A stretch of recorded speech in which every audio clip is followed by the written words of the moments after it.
तो नमस्कार my dear students, कैसे आप सभी। आशा उम्मीद करता हूँ आप सभी मस्त होंगे, स्वस्थ होंगे और ज़बरदस्त तरीके से अपनी पढ़ाई में व्यस्त होंगे। माय डियर स्टूडेंट्स, आज हम आपके लिए लेकर आए हैं हिंदी का एक टॉपिक वर्णमाला परिचय। हिंदी का एक टॉपिक वर्णमाला परिचय हम आपके लिए आज लेकर आए हैं। तो हम आज वर्णमाला परिचय पर आज हम चर्चा करेंगे। तो सबसे पहले, अगर अभी तक आपने इस चैनल को सब्सक्राइब नहीं किया तो सब्सक्राइब ज़रूर करें और बेल आइकन को दबाएं ताकि आगे आने वाली क्लासों की अपडेट आपको नियमित रूप से मिलती रहे। माय डियर स्टूडेंट्स, वर्ण परिचय के अंदर हम देखते हैं सबसे पहले वर्ण किसे कहते हैं। तो भाषा की वो सबसे छोटी और अविभाजित इकाई को वर्ण कहते हैं। कि भाषा की वो सबसे छोटी इकाई जिसके और अधिक टुकड़े नहीं किए जा सकते, उसको वर्ण कहते हैं। और वर्णों की कुल संख्या हिंदी में 44 बताई गई है। वर्णों की कुल संख्या हिंदी में 44 बताई गई है। और वर्णों के दो भेद बताएंगे, स्वर वर्ण और व्यंजन वर्ण।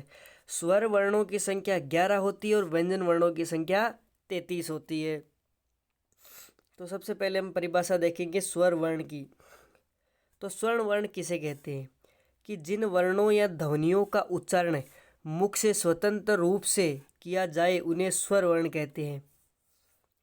कि जिन वर्णों या ध्वनियों का उच्चारण मुख से स्वतंत्र रूप से हम कर पाएँ उनको स्वर वर्ण कहते हैं। जैसे कि ए, आ, ई, ऊ, री, ए, ऐ, ओ, औ, ये 11 स्वर वर्ण होते हैं। ये जो 11 वर्ण है ये स्वर वर्ण होते हैं। और जो स्वर वर्ण होते हैं उनके भी दो भेद होते हैं, एक तो ह्रस्व स्वर और एक दीर्घ स्वर। स्वर वर्णों के दो भेद होते हैं, एक तो ह्रस्व स्वर, एक दीर्घ स्वर। तो ह्रस्व स्वर किसे कहते हैं? कि एक मात्रा काल में उच्चारित ध्वनि को ह्रस्व स्वर कहते हैं। कि एक मात्रा काल में उच्चारित ध्वनि को ह्रस्व स्वर कहते हैं। और ह्रस्व स्वरों की संख्या 4 होती है। ह्रस्व स्वरों की संख्या कितनी होती है? 4। वो 4 ह्रस्व स्वर होते हैं, ए, ई, ऊ तथा री। ये 4 ह्रस्व स्वर होते हैं। ये 4 स्वर ह्रस्व स्वर होते हैं। दूसरा है दीर्घ स्वर। कि दो मात्रा काल में उच्चारित ध्वनि को दीर्घ स्वर कहते हैं। कि दो मात्रा काल में उच्चारित ध्वनि स्वर को दीर्घ स्वर कहते हैं। और ये 7 स्वर होते हैं। ये 7 स्वर होते हैं। दो मात्रा काल में उच्चारित ध्वनि को दीर्घ स्वर कहते हैं और दीर्घ स्वर 7 होते हैं। आ, ई, ऊ, ए, ऐ, ओ, औ, ये 7 दीर्घ स्वर होते हैं दोस्तों। ये 7 जो है वो दीर्घ स्वर होते हैं। अब व्यंजन वर्ण। स्वर वर्ण के बाद में बारी आती है व्यंजन वर्णों की। तो मुख के भीतर किसी अंग से बाधित होते हुए, कि मुख के भीतर किसी अंग से बाधित होते हुए, किसी अंग से टच होते हुए तथा स्वरों के योग से जो वर्ण या ध्वनियाँ उच्चारित होती है उन्हें व्यंजन कहते हैं। कि मुख के भीतर किसी अंग से बाधित होते हुए तथा स्वरों के योग से, बिना स्वर के नहीं, स्वरों के योग से जो वर्णों या ध्वनियों को उच्चारित करते हैं उन्हें व्यंजन वर्ण कहते हैं। व्यंजन वर्णों के भेद की बात करें तो व्यंजन वर्ण के 3 भेद है, स्पर्श व्यंजन, अंतस्थ व्यंजन और उष्मेय व्यंजन। स्पर्श व्यंजन, अंतस्थ व्यंजन और उष्मीय व्यंजन, ये 3 व्यंजन वर्ण के प्रकार हैं। अब हम एक एक करके पढ़ते हैं। सबसे पहले स्पर्श व्यंजन। स्पर्श व्यंजनों की संख्या 25 होती है और इनको 5 भागों में बांटा गया है। स्पर्श व्यंजनों को 5 भागों में बांटा गया है। वो है क वर्ग, च वर्ग, ट वर्ग, त वर्ग, प वर्ग। च वर्ग में आते हैं क, ख, ग, घ, ड़। ये 5 जो है वो क वर्ग में आते हैं।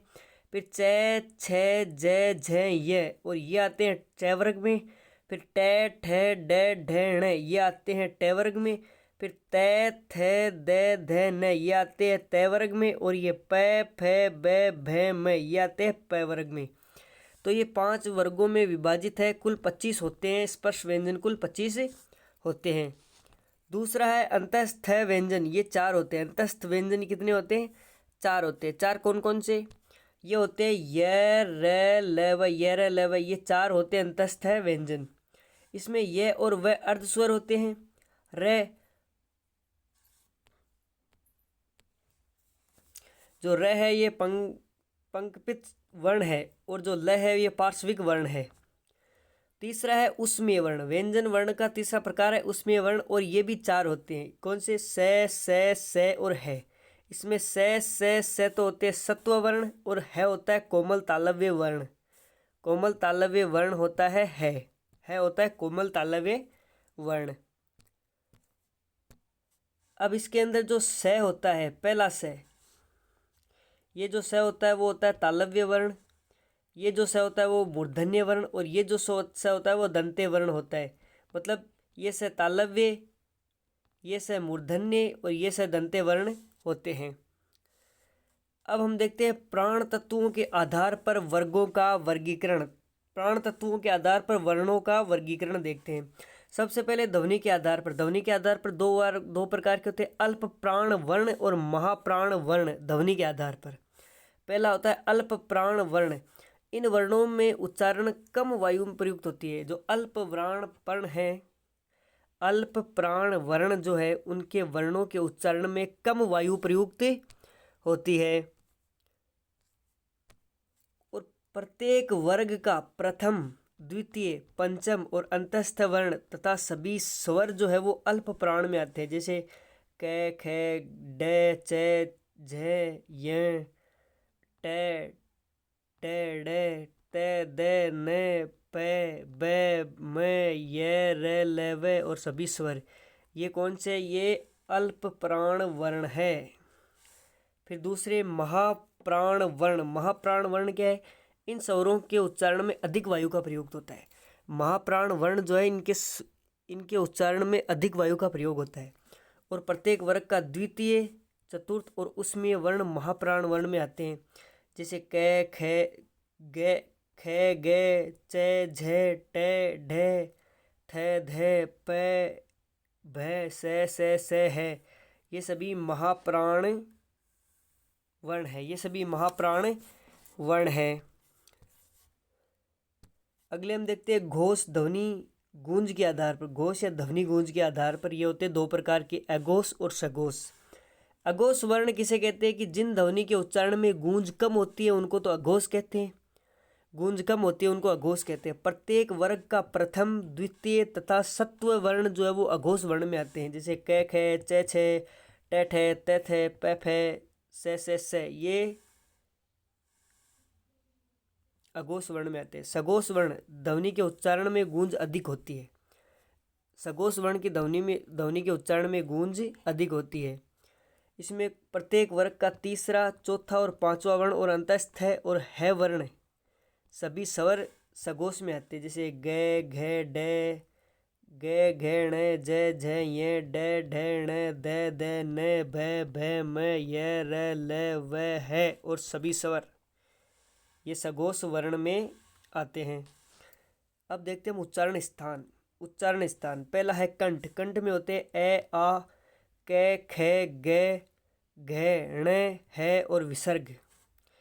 तालु में कौन कौन से होते हैं, तालु में होते हैं ई, च, छ, ज, झ, य और ये स, ये तालु में होती है। फिर मूर्धा। मूर्धा में होती है री, ट, ठ, ड, ढ, ण, र, स। फिर होता है दंत। दांत में होते हैं त, थ, द, ध, ध, ल, त, थ, द, ध, न, ल, स।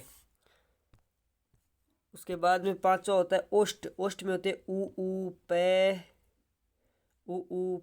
फ, ब, भ, म। कंठ और तालु में होते हैं ए, आई और कंठोष्ठ में होते हैं ओ, औ। दंतोष्ठ में होता है व। नासिका से होते हैं ड, य, न, म और अनुस्वार। पार्श्विक में होते हैं फ, ल। वर्तसे वर्ण में होते हैं न, ल, ज, व। और कोमल तालव्य वर्ण, कौकले वर्ण और अलिजीव है वर्ण में होते हैं है और विसर्ग।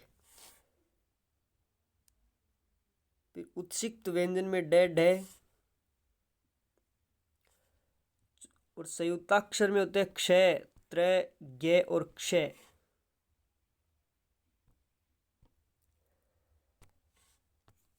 तो माय डियर स्टूडेंट्स, कैसी लगी आपको ये क्लास? अगर अच्छी लगी हो तो चैनल को सब्सक्राइब करना ना भूलें और बेल आइकन को दबाएं ताकि आगे आने वाली क्लासों की अपडेट आपको नियमित रूप से मिलती रहे। माय डियर स्टूडेंट्स, आज की क्लास में हमने वर्णमाला परिचय पढ़ा है और अगली क्लास में हम अपना नया टॉपिक लेकर आएंगे आपके लिए।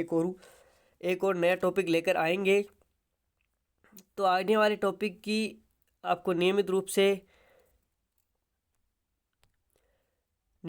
सूचना मिलती रहे, उसके लिए चैनल को सब्सक्राइब जरूर करें।